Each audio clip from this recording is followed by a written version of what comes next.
나갈 거라고 했습니다. 자, 나는 개념 36, 37까지만 할 겁니다. 알았어. 36만 할지도 몰라, 그래프만. 알았어? 자, 근데 이거를 딱 틀은 이유가 뭐냐면 개념 33번 다시 한번 봐봐. 개념 33번 딱 보면은 fx보다 fa가 가장 클 때 가장 큰 값은 극대값이라는 거야. 가장 큰 값을 극대값이라 하는 거지. 오케이? 그 다음에 가장 작은 값은 극소값이라고 명명을 합니다. 자, 분명한 것은 구간이 연속이라고 한다면 별로 따질 것도 없습니다. 허나 만약에 불연속일 때도 지금 여기에 대한 정의를 봅시다. 함수값이 가장 큰 것은 극대, 함수값이 가장 작은 것은 극소라고 봅니다. 알겠어요? 다시 한번 개념 설명할게. 구간 내에서 가장 높은 값을 극대라고 하고요. 구간 내에서 가장 낮은 값을 극소값이라 합니다. 따라서 이렇게 예를 들을 수 있죠.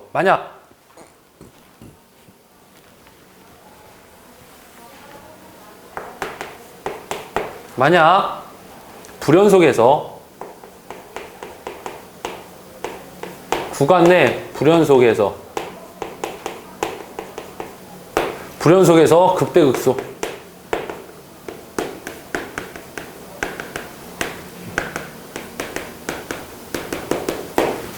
자, 첫 번째 그림 1번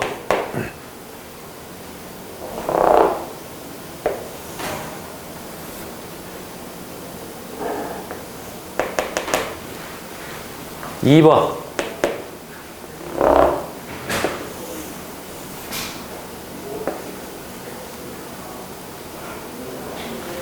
3번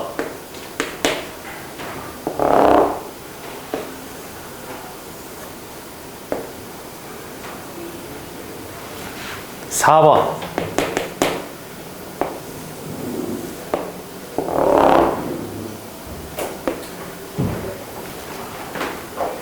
9간 좁은 구간으로 잡겠습니다. 아주 좁은 곳으로 잡겠어요. 알겠어? 자, 노란색은 구간입니다. 묻습니다. 요 안에서 그 교과서적인 정의를 보시게 되면 가장 높은 것은 극대, 가장 낮은 것은 극소라고 명명했죠. 따라서 얘는 당연하게 극대라고 표현하고요. 이것은 구간 내에서 가장 낮지? 그러니까 이거는 소라고 표현합니다. 불연속이지만, 오케이? 정의를 보게 되면 함수값이 가장 낮은 것을 소라고 한다는 얘기야. 함수값이 가장 높은 것을 대라고 한다는 얘기야. 따라서 얘는 함수값이 제로 높으니까 이거는 내려가는 그래프로 있지만 그렇게 착각하는 게 아닙니다. 주어져 있는 fx 중에서 가장 높으면 그걸 극대라고 하는 거야. 주어져 있는 fx 중에서 가장 높은 새끼를 극대라고 하는 거야. 이건 그래서 극대가 되는 거지. 오케이? 그림으로 판단하는 게 아니야. 자, 그 다음에 얘는 뭐가 돼? 서가 되나? 마준이 어때? 괜찮아? 깔끔하냐? 오케이. 그래서 교과서적인 풀이를 봅시다. 함수값을 딱 봤을 적에 주어져 있는 구간 내에서 모든 fx보다 그 녀석이 튀게 높아지면 극대, 가장 낮은 녀석으로 되어 있으면 극소라고 표현하는 거야. 네. 좁혀야 됩니다.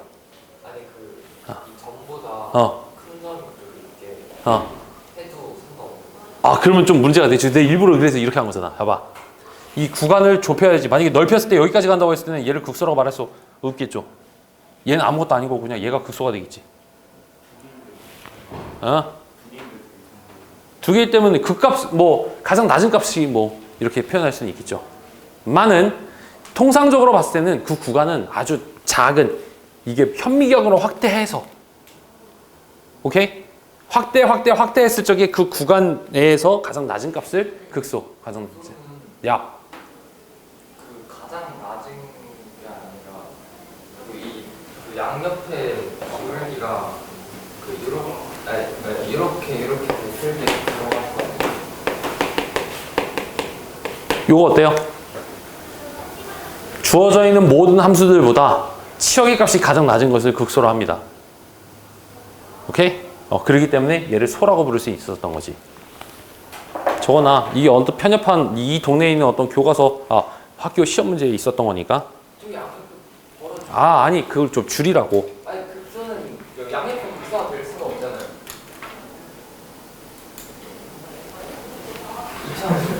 쟤 딴 생각하고 있니? 여기서부터 이렇게 가자. 그랬을 때 이 주어져 있는 구간 내에서 가장 낮은 값은 누구야? 이 녀석이지. 그럼 얘를 소라고 본다는 얘기지. 얘는 구멍이 뚫렸고.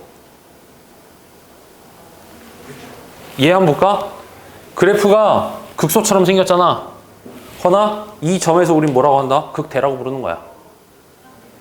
모든 함수값들보다, 모든 주어져 있는 fx보다 가장 높은 치역값을 가지면 극대라고 부른다. 그렇게 정의가 되어 있습니다.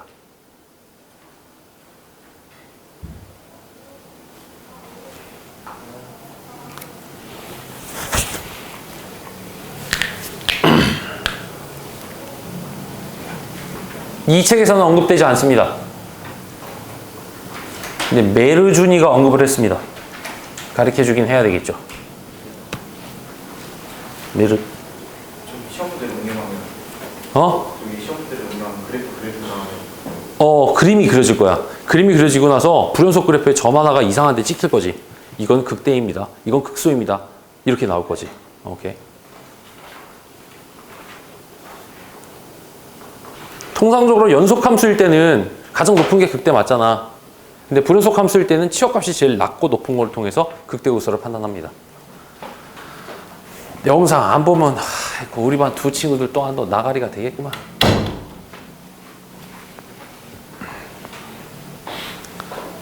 그리고 오늘 마지막 거 히든으로 아주 고퀄리티의 아주 쉬운 내용을 하나 설명할 거야. 알면 진짜 이런 개꿀 같은 그래프. 그림을 이렇게 쉽게 그릴 수 있다고? 그걸 설명해 줄게요. 알겠어?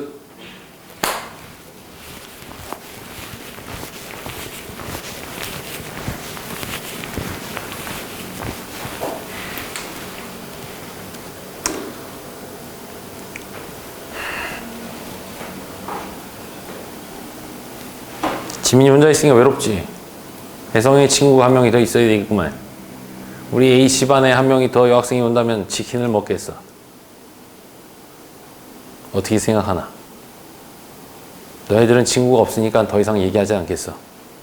손지민이는 친구가 많은 인싸이니까. 외롭지가 않군. 그럼 됐네. 그래프 해석을 하겠어. 함수의 그래프를 설명할 거야. 근데 그거에 보다 자 어떤 것이냐면 옛날 수학을 하나 설명하겠습니다. 다시 봐도 또 봐도 아주 괜찮은 수학이죠. 자, 인수정리에 따른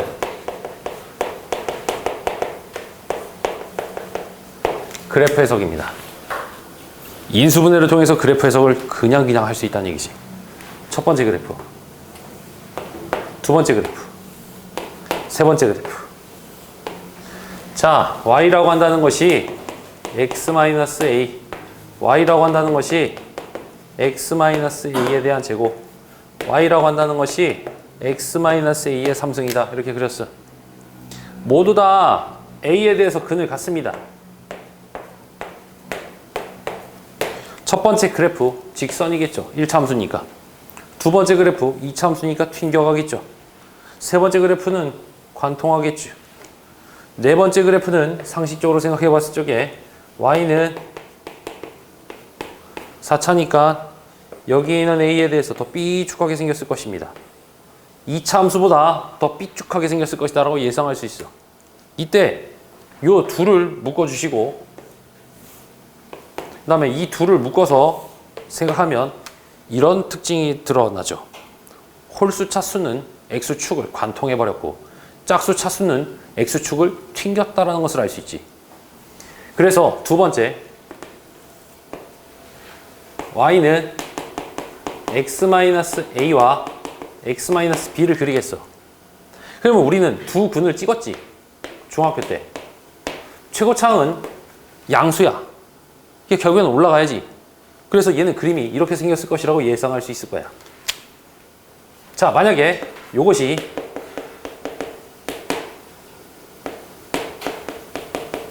이렇게 3차함수가 있다고 한다면 어떻게 그림을 쉽게 그릴 수 있을까? 첫 번째 따져야 될 것은 근을 찍어. 1단계. 두 번째는 기울기 양수니까 결국엔 올라가겠지. 근데 왼쪽의 그림을 봤을 때는 홀수 차수인 B는 관통을 했고 짝수 차수인 A는 튕겼단 말이야. 그러니까 얘는 이렇게 갔다가 이렇게 내려가는 거라고 예상할 수 있을 거라는 얘기지. 짝수에 대해서는 튕기시고 홀수에 대해서는 관통을 했다는 것을 대번에 파악할 수 있죠. 따라서 응용을 하자면 자, y는 x-1에 대한 1승, x-2에 대한 2승, x-3에 대한 3승, x-4에 대한 4승이라고 했다 치자. 이러더라도 겁내지 말고 다 할 수 있습니다. 첫 번째는 1, 2, 3, 4에다 찍어. 분명히 x축인 여기를 지나가게 될 거야. 그리고 최고차항은 양수니까 이렇게 올라가겠지. 4에선 짝수네. 짝수이면 튕기고 뚫고 튕기고 뚫고라는 걸 알 수 있어. 왜 이게 필요한 것이냐? 이게 만약에 도함수의 그래프라면 마이너스 마이너스 플러스 플러스 플러스라는 걸 통해서 원 함수가 오르락내리락 하는 것을 판단할 수 있기 때문이지. 옛날에 나왔던 수학이야. 허나 여러분들한테 알려주시면 지금 수학 문제를 너무 쉽게 풀 수 있기 때문에 꼭 알아둬. 알겠어? 오케이. 영상 2개 이걸로 끝낼게. 끝이야. 이걸로 끝.